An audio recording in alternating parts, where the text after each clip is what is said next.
Before we go maybe further down the structural road, I'd like to bring it just briefly maybe to Korea. And just for you, Dr. Mearsheimer, just what kind of agency does a country like South Korea have in this the new order that you've described with, I mean, whether it's related to the thin bound order of institutional order that APEC represents, or in the more multipolar sense? And then for you, Sir Robin, just to maybe expand a little bit on what you hinted at, just what is South Korea, specifically is its kind of next step here, given what we've been laying out here today? Let me just start by saying that Robin made the point, which I completely agree with, that states need rules. Institutions are of enormous importance in a complex world like the one that we live in. You absolutely need institutions and you need order. Now, the question is, what kind of agency does Korea have in this order? And the answer is not much at all. And there are two reasons for that. First of all, great powers build and maintain institutions, and great powers build and maintain orders. And Korea is allied with the United States. This is in Korea's national interest. But as you all know, the United States is a ruthless great power. It likes to portray itself as a benign great power. We're the good guys, the Chinese are the bad guys. It used to be that the Soviets were the bad guys. I don't believe any of this, right? The United States is a ruthless great power. It does what's in its interests. And Korea has to suffer the fact that it is in this alliance with the United States. It is part of the U.S.-dominated order. And to make matters worse for Korea, Korea is a frontline state. If you're Australia, you're far enough away from China that you can get away with quite a bit. But if you're South Korea, there's not a lot that you can get away with. Japan can get away with more than South Korea can because Japan is a bigger country. South Korea is a small country, it's a frontline state, and it is in an order that is run by a ruthless great power. So the amount of maneuver room you have is not much at all. Am I happy about telling you that? No. I understand why a South Korean would not want to hear that message. But I am a realist with both a capital R and a little r. Yeah, completely agree with that. Maybe let me pull off back where John is. And I was going to write down here, just written down for myself, because Korea has limited choices for the reason that John just said, it has to choose sides. So in this context, South Korea cannot be a swing player. The more meaningful, the more intense the new Cold War between the US and China, and it is at a phase where this Cold War does not have rules yet. We're not at the end of the Cold War, we're not even halfway through it. At least you had rules in the last one, but there are no rules yet in the US-China one, or very few. In that case, at that phase, or in this phase, South Korea has to pick sides. What do I mean by that specifically? And technologically, it has to pick the US.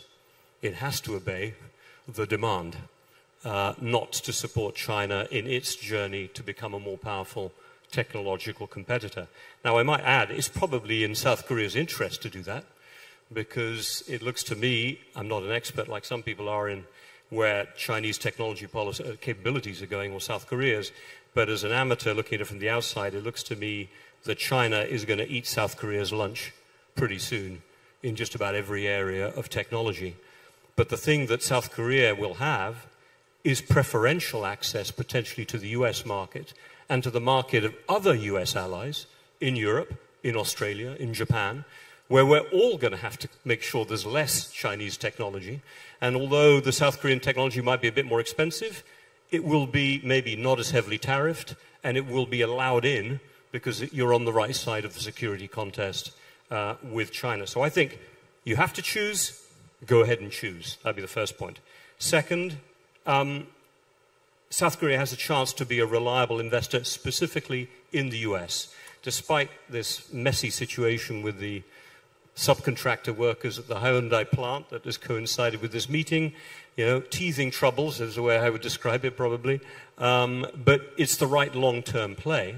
And the more interesting play as well would be to see South Korean companies teamed up maybe with American companies going global to compete against the Chinese offer.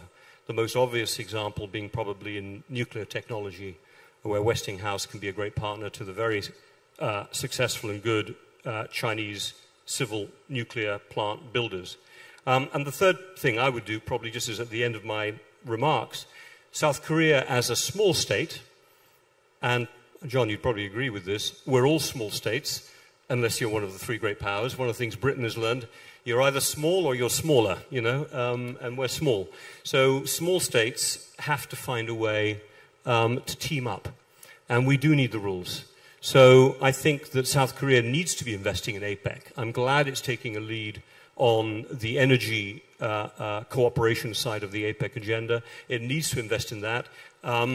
Hell, it maybe should invest in RCEP as well, which it is, because that is a chance for it to be able to at least trade on the non-sensitive side with China, and after all, Australia, Japan are in there as well. So I think they need to build up some of the rules. That would be a useful policy to do to hedge that great power alliance it has with America.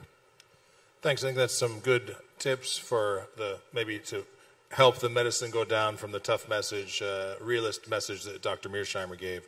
Dr. Mearsheimer, you laid out the structure in your first remarks. I'd like to just maybe go back to that a little and just ask, how do you see that maybe competition being managed? I mean, you set up the structure, you told us what the moment is like. How does this not go horribly wrong? How does it maintain competition and not move into conflict in the way the structure that you've described?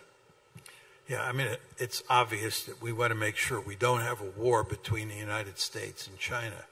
And you can tell all sorts of stories about how you get a war in East Asia. Here's the basic problem that you face. The basic problem is that anytime you get into a security competition involving countries like the United States and China, each side is trying to take advantage of the other side. They're competing for power. We're looking for opportunities to gain advantages over the Chinese, and the Chinese, for good reason, are looking to take advantage of us. I've said many times publicly, if I were the National Security Advisor, we want to push the Americans out of East Asia. We want to push them beyond the first island chain. We want to push them beyond the second island chain. And then we want to dominate East Asia. We want to tell the South Koreans and the Japanese that we call the tune in East Asia, and you dance to our tune. That's what I do. That's the way it works in the Western Hemisphere. That's how we run the Western Hemisphere. You've all heard about the Monroe Doctrine, right?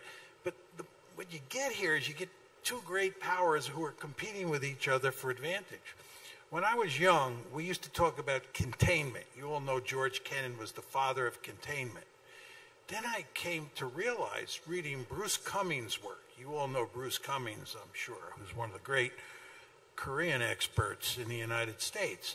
But he taught me that the United States not only engaged in containment, we engaged in rollback.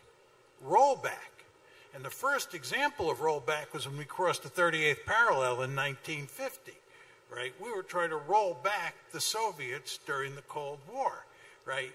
So the problem that you face in the U.S.-China competition is the United States won't merely be concerned with containment, it'll be interested in rollback. And I don't have to tell you that the mere mention of the word rollback tells you there's potential trouble. Now, just to get to the management side of the story, the upside, and it's a qualified upside, is we're talking about two countries that have lots of nuclear weapons. And you all know what happens if nuclear weapons get used. Not good things.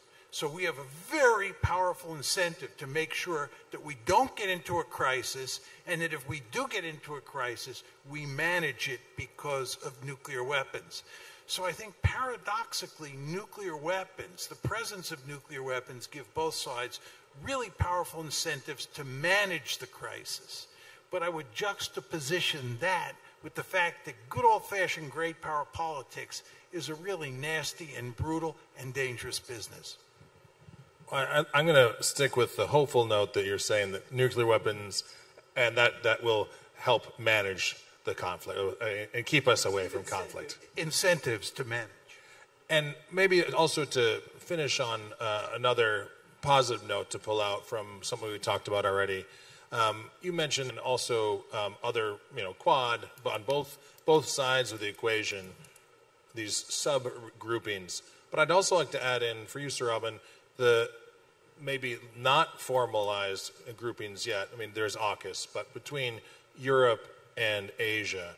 And how can these groupings, subgroupings, contribute to this world order that Dr. Mearsheimer has laid out? How can they contribute, like you've mentioned with APEC, contribute to the management of this structure and to kind of the building of prosperity going forward?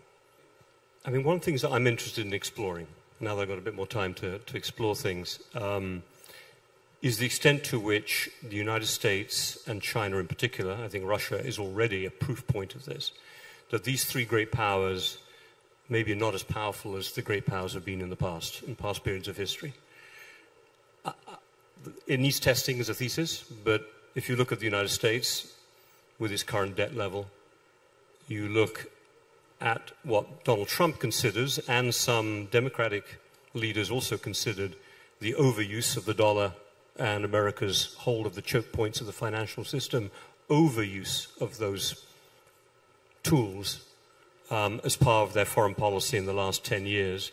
That is leading to a blowback and an effort to try to not be as reliant on the dollar as one has been in the past. Looking at China now using the weapon of its rare earth dominance, certainly of processing rare earths, now leading to European companies and Americans to think, well, hold on, we used to process rare earths, maybe we can do it in a different way. Maybe we don't even need magnets for very specific types of renewable energy, and we don't, as it turns out. It's all about money and supply chains.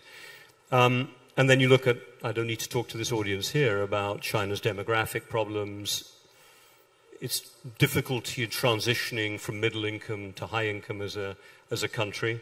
It strikes me this is an interesting moment for countries like Japan, like South Korea, like Australia, like Canada within APEC, but also, to your point, countries like Britain, Germany, France, the European Union as a whole, to think about how they can try to build up structures of cooperation that recognize the realities that we're still in a strongman world.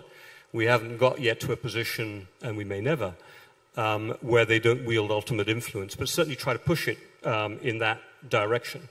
And I think here, being a poison pill inside other institutions is not a bad thing. That's why I wanted to mention the BRICS. Clearly, China would like to use the BRICS club, and Russia would like to use it as a counterpoint to the G7.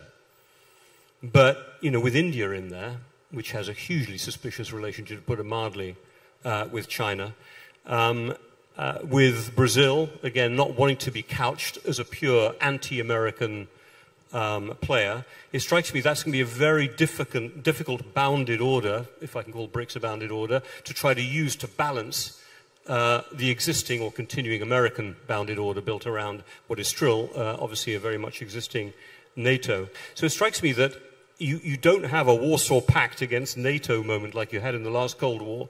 In a way, both sides are trying to build teams, but the teams aren't as committed and maybe not quite as dependent as they were the last time round. After all, yes, Russia is a nuclear power that threatens Europe, but Russia is struggling just to beat Ukraine. I mean, Ukraine, it's remarkable. So I think that there's an opportunity here, and we're seeing it with European countries trying to sustain some of the partnerships with their Asian counterparts to say, look, maybe we need to have our own life raft. Let's not rely as much on America for our future security. Who knows where it will be there, where it will be after Trump has stepped down. Let's start developing our own future combat aircraft, things like the Brits are doing with the Italians and the Japanese. Let's keep up some form of Indo-Pacific strategy. Let's perhaps create an EU TPP trade deal that's being discussed right now. There's an EU-India deal that's perhaps going to be built at the moment. I think the smaller states are trying to test the thesis that we're not going to be dominated by the big ones next time round. At least you've got to try. They might fail, but have a go at it. Can I make an optimistic, quasi-optimistic point? You know, I never want to be too optimistic. But it's important to understand that the United States cares greatly about 3 areas of the world. Europe, which has historically been the most important area of the world to the United States, but no longer is. The Middle East, and here mainly the Persian Gulf. And then 3, East Asia. And East Asia is the most important of the world, part of the world for the United States strategically today because of the U.S.-China competition. But the fact is that the United States is deeply enmeshed in wars in the Middle East, mainly because of our alliance with Israel. And there's a good chance, as you know, we may go to war against Iran in the fall. And furthermore, we're deeply enmeshed in the Ukraine war. We're trying like crazy to get out, at least Trump is, but he's been unsuccessful. The fact that we're enmeshed in the Middle East and we're enmeshed in Europe means that the last thing we want is a crisis in East Asia. Have you all been noticing that President Trump is going to great lengths to make sure we don't have trouble in East Asia? Because we would be really in the deep kimchi. And the reason is that we have all sorts of military liabilities vis-a-vis China in terms of our force structure here, because we haven't paid enough attention to building up our force structure. Plus, we're pinned down in East Asia, in Europe and in the Middle East. So I think that one can make an argument for the foreseeable future. It's likely that there won't be a major crisis in East Asia, and that is all for the good.